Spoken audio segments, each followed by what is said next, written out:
Hello everyone, তোমরা কেমন আছো? আশা করছি খুব ভালো আছো, আর আমিও খুব ভালো আছি। তো আজকে তোমাদের সামনে চলে এসেছি নিউ একটা ব্লগ নিয়ে।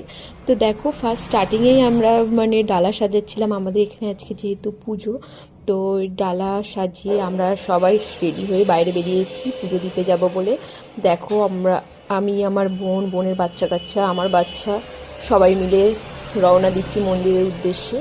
তো আমাদের এখানের এই পুজোটা, কালী মায়ের পুজোটা খুব জাগ্রত মায়ের পুজো। প্রচুর দেশ দেশান্তর থেকে লোক আসে। তো চলো, সেটাই তোমাদের সঙ্গে আজকে শেয়ার করব।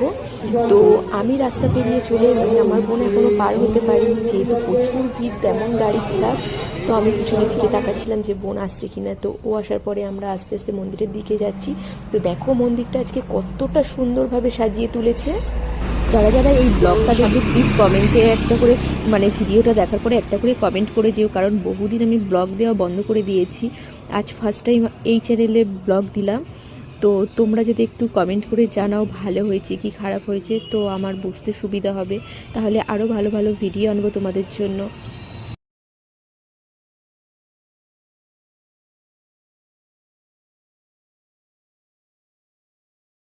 কিছু তোমাদের সঙ্গে শেয়ার করব। তো মায়ের মন্দিরের ভিতরটা তোমাদেরকে আর দেখাতে পারলাম না, এতটাই ভিড়, ফটো তোলার প্লেস পেলাম না। তা আমরা পুজো দিয়ে এসে বাইরে বেরিয়ে এসেছি। এসে আমরা একটু ধূপ মোমবাতি মায়ের কাছে মনস্কামনা জানালাম। তো চলো, তোমাদেরকে সব কিছু শেয়ার করব। ভালো লাগলে অবশ্যই লাইক কমেন্ট শেয়ার করো বন্ধুরা, আর ভিডিওটা দেখতে থাকো কন্টিনিউ। আমাকে আর আমার বোনকে কেমন লাগছে অবশ্যই কমেন্টে জানিও। আর আমাদের এখানে এখনও অঞ্জলি দেওয়া স্টার্টিং হয়নি।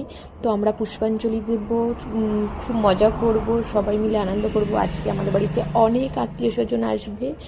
তো সবটা হয়তো তোমাদেরকে এই ব্লগের মাধ্যমে দেখাতে পারবো না, কারণ অনেক দিন ব্লগ বানানো বন্ধ করে দিয়েছিলাম, জাস্ট শর্ট ভিডিও বানাই। তো আজকে মনে হলো যে আজ স্মৃতি হিসাবে এই একটা ছোট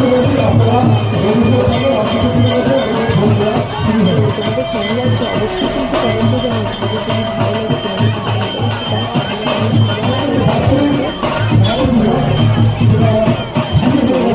তাহলে মায়ের স্নান হয়ে গেছে, তখন একটা অঞ্জলি দেওয়া হয়েছে, তখন আমার শাশুড়ি এসে অঞ্জলি দিয়ে নিয়েছে। আর যেহেতু প্রচণ্ড ঠান্ডা, বুঝতেই পারছো, আর মারাত্মক লেভেলের ঠান্ডা পড়েছে। তো ভোরের বেলা ওঠার ক্ষমতা হয়নি বা স্নান করার ক্ষমতা হয়নি, তো বেলার দিকে স্নান করলাম আর বেলার অঞ্জলিটা দেবো। তো এই যে চলে এসেছি, আমার জেঠিমা চলে এসছে অঞ্জলি দেবে। আর কতটা ভিড় দেখো। তো আমরা অঞ্জলি দেওয়ার জন্য লাইনে দাঁড়িয়েছিলাম। তো এখানে দাঁড়িয়ে থাকতে থাকতে আমরা কিন্তু লাইনের জন্যই দাঁড়িয়েছিলাম। তারপরে হঠাৎ দেখি যে কী